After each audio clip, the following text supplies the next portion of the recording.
Hello every one, welcome back. ഇന്ന് നമ്മൾ discuss ചെയ്യാൻ പോകുന്നത് ICD-10-CMൽ വന്നിട്ടുള്ള അപ്ഡേഷൻസ് ആണ്.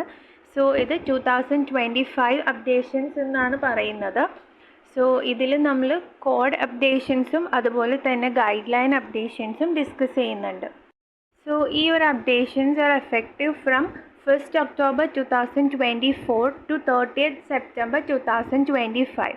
നമുക്കറിയാം എവ്രി ഒക്ടോബർ 1st നമുക്ക് ICD ഗൈഡ് ലൈൻസിലും അതുപോലെ തന്നെ കോഡുകളിലും അപ്ഡേഷൻസ് വരാറുണ്ട്. സോ അത് October 1st of this year തൊട്ടിട്ട് നെക്സ്റ്റ് ഇയർ 30th September വരെ നമുക്ക് ആപ്ലിക്കബിൾ ആയിരിക്കും. സോ നമ്മുടെ എക്സാമിനൊക്കെ ഈ ഒരു ഗൈഡ് ലൈൻസ് ഫോളോ ചെയ്യുക, അതുപോലെ അപ്ഡേഷൻസ് ഫോളോ ചെയ്യുക എന്നുള്ളതൊക്കെയാണ് നമുക്ക് ചെയ്യാനുള്ളത്. പിന്നെ ഇൻ്റർവ്യൂസിനൊക്കെ നമുക്ക് ഇത് ബേസ് ചെയ്തിട്ടുള്ള ക്വസ്റ്റ്യൻസും വരാറുണ്ട്. സോ ഇനി നമ്മൾ ചേഞ്ചസ് നോക്കുകയാണെങ്കിൽ നമുക്ക് 2024 ആൻഡ് 2025 കമ്പയർ ചെയ്ത് നോക്കാം. So in the year 2024 new codes 395 ആയിരുന്നു. Now it is 252 new codes ആണ് വന്നിട്ടുള്ളത്. റിവൈസ്ഡ് കോഡ്സ് നോക്കുകയാണെങ്കിൽ സെയിം ആണ്. 2024 ആൻഡ് 2025 നമുക്ക് 13 റിവൈസ്ഡ് കോഡ്സ് ആണുള്ളത്. ഡിലീറ്റഡ് കോഡ്സ് നോക്കുകയാണെങ്കിൽ 2024 25 കോഡ്സ് ആണ് ഡിലീറ്റ് ചെയ്തത്. 2025 36 കോഡുകളാണ് ഡിലീഷൻ സംഭവിച്ചിട്ടുള്ളത്. സോ ഒരു ടോട്ടൽ അപ്ഡേഷനാണ് ഇവിടെ കൊടുത്തിട്ടുള്ളത്. ന്യൂ കോഡുകൾ 252 ആണ്, റിവിഷൻ വന്നിട്ടുള്ളത് 13, ഡിലീഷൻ 36ഉം ഗൈഡ് ലൈൻ ചേഞ്ചസ് വന്നിട്ടുള്ളത് ഓൾമോസ്റ്റ് 5 എന്ന് നമുക്ക് പറയാം. ബട്ട് അത് ഒരു കംപ്ലീറ്റ് 5 ഗൈഡ് ലൈൻസിൻ്റെ പുതിയ വന്നത് അങ്ങനെയല്ല. നമുക്കൊരു ചെറിയ ടേംസ് അല്ലെങ്കിൽ കോഡുകൾ ആഡ് ചെയ്തു, അങ്ങനെയുള്ള ചെറിയ ചേഞ്ചസ് മാത്രമേ വന്നിട്ടുള്ളൂ. ഇനി നമുക്ക് ചാപ്റ്റർ വൈസ് ആയിട്ടുള്ള അപ്ഡേഷൻസ് നോക്കാം. Chapter 1 certain infectious and parasitic diseases A00 to B99 ആണ് വരുന്നത് കോഡ് റേഞ്ച്. ഈ ഒരു ചാപ്റ്ററിൽ നമുക്ക് ന്യൂ കോഡ്സ് 0 ആണുള്ളത്, റിവൈസ്ഡ് കോഡ് 1ഉം ഡിലീഷൻ 0 ആണുള്ളത്. അതുപോലെ ഒരു ഗൈഡ് ലൈൻ ചേഞ്ച് വന്നിട്ടുണ്ട്. സോ നമ്മുടെ ടെക്സ്റ്റ് ബുക്കിലും ICD ടെക്സ്റ്റ് ബുക്കിലും ആൽഫബറ്റിക് ഇൻഡെക്സിൽ നമുക്ക് ഫ്രണ്ട് പാർട്ടിൽ ഫസ്റ്റ് ബിഗിനിങ് പോർഷനിൽ തന്നെ നമുക്ക് ചാപ്റ്റർ വൈസ് ഗൈഡ് ലൈൻസ് ഒക്കെ കാണാൻ പറ്റും. അത് ഡിഫറെൻറ്റ് സെക്ഷൻസ് ആയിട്ട് കൊടുത്തിട്ടുണ്ട്. അതിലെ നമുക്ക് chapter specific coding guide lines എന്നൊരു ഹെഡിങ് ഉണ്ട്. അതിൻ്റെ താഴെയാണ് നമുക്ക് ചാപ്റ്റർ 1 to 22 വരെയുള്ള ഈച്ച് ചാപ്റ്റേഴ്സിൻ്റെയും ഗൈഡ് ലൈൻസ് വന്നിട്ടുള്ളത്. So chapter 1 certain infectious and parasitic diseasesൻ്റെ താഴെ നമുക്ക് D പോയിൻ്റ് ABCD എന്ന് കാണാൻ പറ്റും. അതിലെ D പോയിൻ്റ് ആണ് sepsis, severe sepsis and septic shock, infections resistant to antibiotics എന്നുള്ളത്. അതിൻ്റെ താഴെ 5th പോയിൻറ്റിൽ B എന്നുള്ള സെക്ഷനിലാണ് നമുക്ക് ചേഞ്ച് വന്നിട്ടുള്ളത്. അതായത് sepsis due to a post procedural infection എന്നുള്ള ഹെഡിങ്ങിൻ്റെ താഴെയാണ് നമുക്ക് ചേഞ്ച് വന്നിട്ടുള്ളത്. സോ ഈ ഒരു പാരഗ്രാഫ് നമ്മുടെ ടെക്സ്റ്റിൽ ഓൾറെഡി ഉള്ളതാണ്. ഇതിലെ ഈ ഹൈലൈറ്റഡ് പോർഷൻ മാത്രമാണ് ഇപ്പോൾ ഒരു എക്സ്ട്രാ ആയിട്ട് അപ്ഡേഷൻ വന്നിട്ടുള്ളത്. അത് നമ്മുടെ ടെക്സ്റ്റ് ബുക്കിൽ ഹൈലൈറ്റഡ് ആയിട്ട് തന്നെ കൊടുത്തിട്ടുണ്ടാവും, ബോൾഡ് ലെറ്റേഴ്സിൽ തന്നെ കൊടുത്തിട്ടുണ്ടാവും. So for sepsis following a post-procedural wound infection, a code from T81.41 to T81.43 infection following a procedure. അത്രയാണ് നമ്മൾ യൂസ് ചെയ്യാൻ പറഞ്ഞത്. But T81.49 infection following a procedure other surgical site കൂടി നമ്മൾ അപ്രോപ്രിയേറ്റ് സിനാരിയോ നോക്കി അവിടെ കൊടുക്കാനുണ്ട്. Or a code from O86.00 to O86.03 infection of obstetric surgical wound, or code O86.09 infection of obstetric surgical wound other surgical site. അതായത് ഇത്ര നാൾ നമുക്ക് T81.41 to T81.43 വരെയുള്ള കോഡുകൾ ചൂസ് ചെയ്യാനായിരുന്നു പറഞ്ഞിട്ടുണ്ടായിരുന്നത്. ബട്ട് ഇപ്പോൾ അതൊരു 49, അതായത് ഒരു അൺസ്പെസിഫൈഡ് കോഡ് കൂടി അവിടെ പറഞ്ഞിട്ടുണ്ട്. അപ്പോൾ നമ്മൾ സിനാരിയോ നോക്കിയിട്ട് അത് കൊടുക്കുക. അതെല്ലാം ഇവിടെ O86.09 ആണെങ്കിലും അതർ സർജിക്കൽ സൈറ്റിൻ്റെയൊക്കെയാണ് പറഞ്ഞിട്ടുള്ളത്, അതർ സ്പെസിഫൈഡ് ഒക്കെയാണ്. അപ്പോൾ അതൊക്കെ നമ്മൾ നോക്കിയിട്ട് വേണം കോഡുകൾ എടുക്കാനായിട്ട്. That identifies the site of the infection should be sequenced first. If none, assign an additional code for sepsis following a procedure or sepsis following an obstetrical procedure. use an additional code to identify the infectious agent. If the patient has severe sepsis, the appropriate code from subcategory R65.2 should also be assigned with the additional codes for any acute organ dysfunction. അപ്പോൾ ഇവിടെ ഒരു 2 സെൻറ്റൻസും 2 കോഡുകൾ, അതായത് 2 കോഡും അതിൻ്റെ ഡിസ്ക്രിപ്ഷനും extra വന്നിട്ടുണ്ട്. അത് നമ്മൾ അപ്രോപ്രിയേറ്റ് സിനാരിയോ നോക്കിയിട്ട് കൊടുക്കുക. അത്ര മാത്രമാണ് ഇവിടെ ഒരു ഗൈഡ് ലൈൻ ചേഞ്ച് എന്നുള്ള രീതിയിൽ വന്നിട്ടുള്ളൂ. ഇത് നമ്മൾ ബൈ ഹാർട്ട് പഠിക്കണം എന്നൊന്നുമില്ല, ബട്ട് മനസ്സിലാക്കി വെക്കുക. അപ്പോൾ ഈ ഒരു ഏരിയയിലുള്ള കോഡുകളും അതിൻ്റെ ഡിസ്ക്രിപ്ഷനുമാണ് ഇവിടെ പറഞ്ഞിട്ടുള്ളത്. T81.41 എന്ന് പറയുന്നത് infection following a procedure superficial incisional surgical site ആണ്. T81.42 deep incisional surgical site ആണ്. T81.43 organ and space surgical site. 086.00 infection of obstetric surgical wound unspecified ആണ്. 086.01 എന്ന് പറയുമ്പോൾ superficial incisional surgical site. 086.02 deep incisional സൈറ്റും 086.03 organ and space സൈറ്റുമാണ്. അപ്പോൾ ആ ഒരു കോഡിൻ്റെ ഡിസ്ക്രിപ്ഷനിൽ പറഞ്ഞിട്ടുള്ള ഓരോ കോഡുകളുടെ ഡിസ്ക്രിപ്ഷനാണ് ഇവിടെ കൊടുത്തിട്ടുള്ളത്. Next chapter 2 neoplasm C002 D49 ആണ് കോഡ് റേഞ്ച് വരുന്നത്. ഇവിടെ നമുക്ക് ന്യൂ കോഡ്സ് 63 വന്നിട്ടുണ്ട്. റിവിഷൻ 0 ആണ്. Deletion 14 and guide line changes ആയിട്ട് 2 ആണ് വന്നിട്ടുള്ളത്. സോ ചാപ്റ്റർ 2 നിയോപ്ലാസത്തിൻ്റെ അണ്ടറിൽ നമുക്ക് S എന്നുള്ളൊരു പോയിന്റ് കാണാം. അവിടെ breast implant associated anaplastic large cell lymphoma എന്നാണ് ഹെഡിങ് വരുന്നത്. സോ അതിൻ്റെ അണ്ടറിൽ breast implant associated anaplastic large cell lymphoma is a type of lymphoma that can develop around breast implants. Assign code C84.7A anaplastic large cell lymphoma ALK negative breast for BIA ALCL or C84.7B anaplastic large cell lymphoma ALK negative in remission for BIA ALCL in remission. Do not assign a complication code from chapter 19. So ഇവിടെ ഒരു extra code വന്നിട്ടുണ്ട് C84.7B. അതിൽ already പറഞ്ഞിട്ടുള്ള ഈ C84.7Aയുടെ ഡിസ്ക്രിപ്ഷനിൽ ഒരു in remission എന്നുള്ള code ഒരു ടേം എക്സ്ട്രാ ഉണ്ട് ഇതിൻ്റെ ഡിസ്ക്രിപ്ഷനിൽ. സോ അത് അപ്രോപ്രിയേറ്റ് ആയിട്ട് നോക്കുക. അതല്ലാതെ നമ്മൾ ചാപ്റ്റർ 19 കോംപ്ലിക്കേഷൻസ് എന്നുള്ളതിൻ്റെ അണ്ടറിൽ നിന്ന് കോഡ് എടുക്കരുത് എന്നാണ് പറഞ്ഞിട്ടുള്ളത്. അതിന് പകരം C84.7B ഒക്കെ യൂസ് ചെയ്യുക എന്നാണ് ഇവിടെ ഉദ്ദേശിച്ചിട്ടുള്ളത്. So breast implant associated anaplastic large cell lymphoma is also called BIA ALCL. It's a rare form of lymphoma that occurs in some people who have had breast implants. It's a type of immune system cancer and it isn't a breast cancer. The term remission means that cancer treatment reduced or eliminated the symptoms and signs of cancer. Remission may last for months, years or the rest of your life. Remission may not mean you are free of cancer. Remission എന്ന് പറയുന്നത് നമ്മൾ ഏതെങ്കിലും ഒരു disease ഉണ്ടെങ്കിൽ ആ ഡിസീസിൻ്റെ സിംറ്റംസും സൈൻസും ഒക്കെ നമുക്കൊന്ന് കുറഞ്ഞ് നിൽക്കുന്നുണ്ടാവും. അതല്ലാതെ നമ്മൾ കംപ്ലീറ്റ്ലി ക്യൂർഡ് ആണ് എന്നുള്ള മീനിങ് അല്ല റെമിഷൻ ഉള്ളത്. ഇയേഴ്സോ മന്ത്സോ ഒക്കെ നമ്മൾ അതിൽ നിന്ന് കുറച്ച് അതിൻ്റെ അത്രയും ഹാർംഫുൾ എഫക്റ്റുകളൊന്നും നമ്മളുടെ ബോഡിയിൽ സൈൻസ് സിംറ്റംസ് ഒന്നും കാണിക്കുന്നുണ്ടാവില്ല എന്ന് മാത്രമേ ഉള്ളൂ. സോ ചാപ്റ്റർ 2 നിയോപ്ലാസത്തിൻ്റെ അണ്ടറിൽ തന്നെ point T secondary malignant neoplasm of lymphoid tissue അതിൻ്റെ അണ്ടറിൽ വരുന്നതാണ്. When a malignant neoplasm of lymphoid tissue metastasizes beyond the lymph nodes, a code from category C81 to C85 with the final character identifying extranodal and solid organ sites should be assigned rather than a code for the secondary neoplasm of the affected solid organ. For example, for metastasis of diffuse large B-cell lymphoma to the lung, brain and left adrenal gland, assign code C83.398 diffuse large B-cell lymphoma of other extranodal and solid organ sites. So ഇവിടെ കുറച്ച് words മാത്രമേ extra ആയിട്ട് വന്നിട്ടുള്ളൂ. So ഇതെല്ലാം നമ്മളിപ്പോൾ previously discuss ചെയ്ത പാരഗ്രാഫിലുള്ള കോഡുകളും അതിൻ്റെ ഡിസ്ക്രിപ്ഷൻസും ആണ്. അതൊക്കെ ജസ്റ്റ് ഒന്ന് ഗോ ത്രൂ ചെയ്ത് വെച്ചാൽ മാത്രം മതി.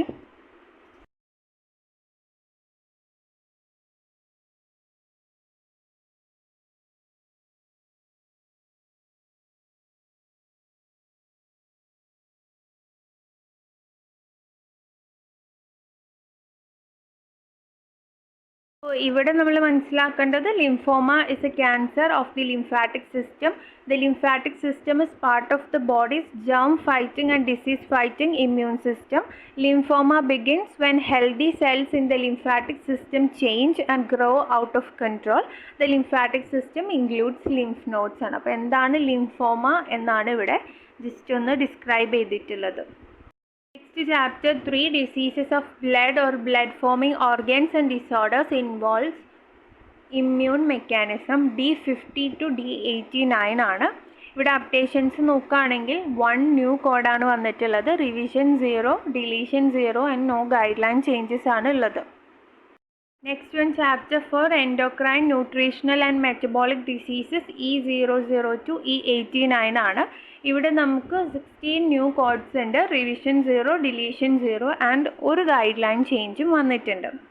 സോ ചാപ്റ്റർ 4 ആണ് endocrine, nutritional and metabolic diseases. അതിൻ്റെ അണ്ടറിൽ പോയിൻ്റ് എ വരുന്നത് ഡയബറ്റിസ് മെലിറ്റസ് ആണ്. അതിൻ്റെ അണ്ടറിൽ പോയിന്റ് 1 ആയിട്ട് വന്നിട്ടുള്ളത് type of diabetes. The age of patient is not the sole determining factor.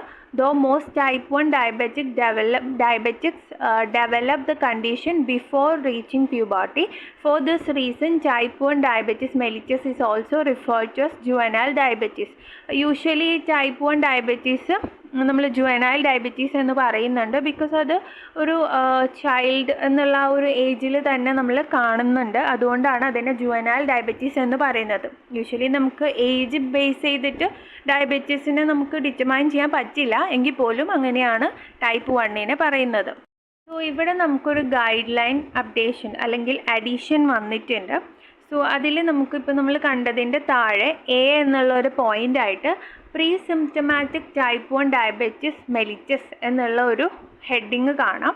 അവിടെ codes E10.A type 1 diabetes mellitus presymptomatic are assigned for early stage type 1 diabetes that predates the onset of symptoms ആണ്. അപ്പോൾ നമുക്ക് code എടുക്കുമ്പോൾ കുറച്ചുകൂടി easy ആവാൻ വേണ്ടിയിട്ട് മാത്രം ഒരു ഗൈഡ് ലൈൻ ഇവിടെ വന്നിട്ടുണ്ട്. അതായത് pre symptomatic type 1 diabetes mellitus ആണെങ്കിൽ E10.A എന്നുള്ള കാറ്റഗറിയിൽ നിന്ന് വേണം കോഡ് എടുക്കാനായിട്ട് എന്ന് പറയുന്നുണ്ട്.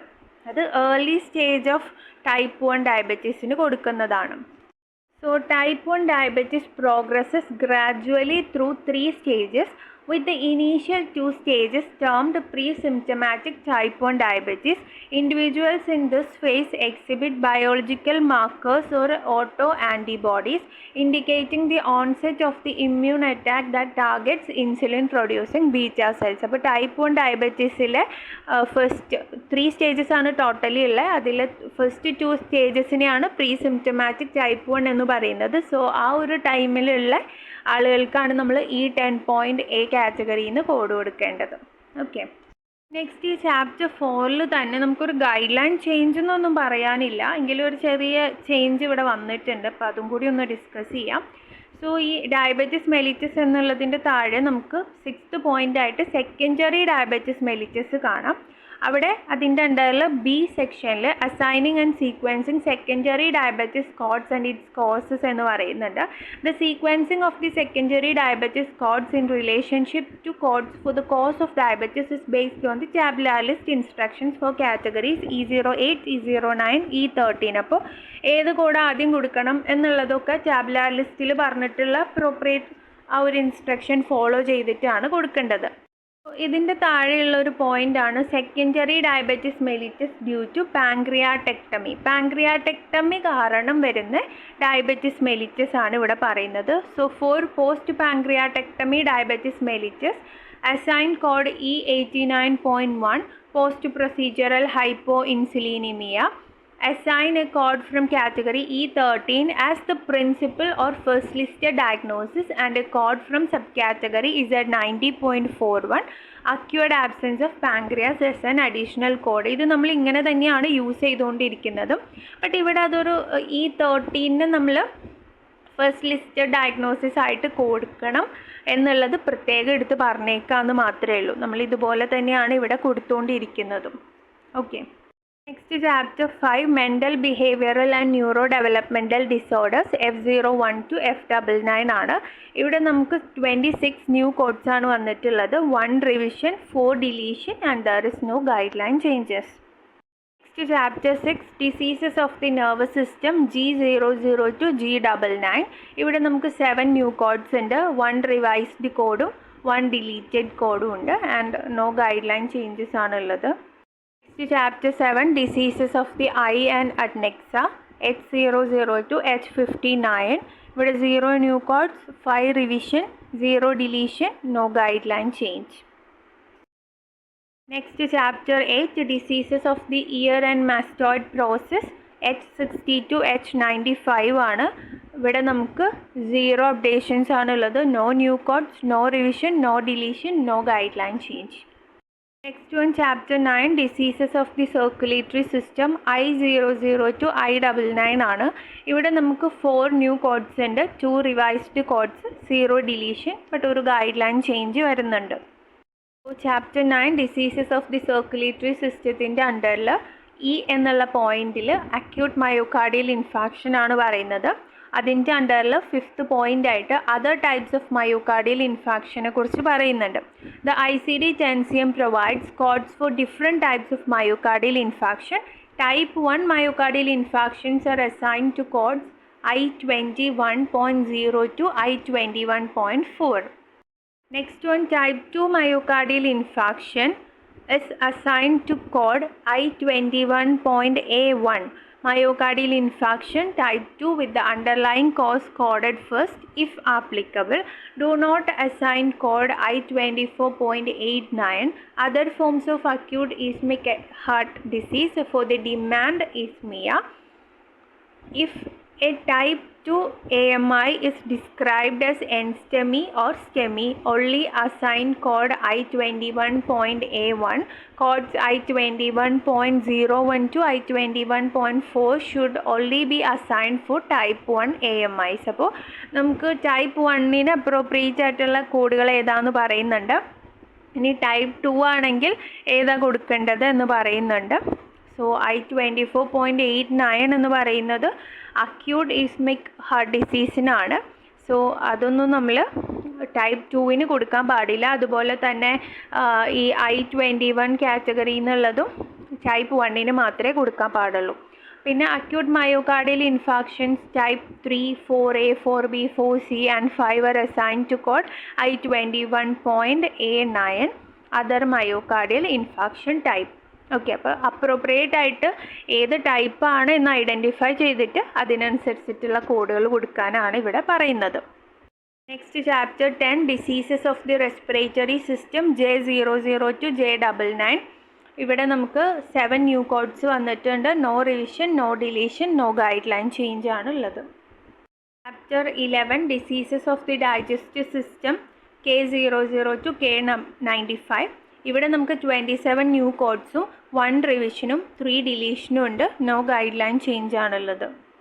Next one, chapter 12 diseases of the skin and subcutaneous tissue L00 to L99. ഇവിടെ നമുക്ക് 8 ന്യൂ കോഡ്സ് വന്നിട്ടുണ്ട്. 0 revision, 3 deletion and no guideline change. Next one, chapter 13 diseases of the musculoskeletal system and connective tissue M00 to M99. ഇവിടെ നമുക്ക് 33 new codes വന്നിട്ടുണ്ട്. 0 revision ആണ്, 3 ഡിലീഷനും no guideline ചേഞ്ചും ആണുള്ളത്.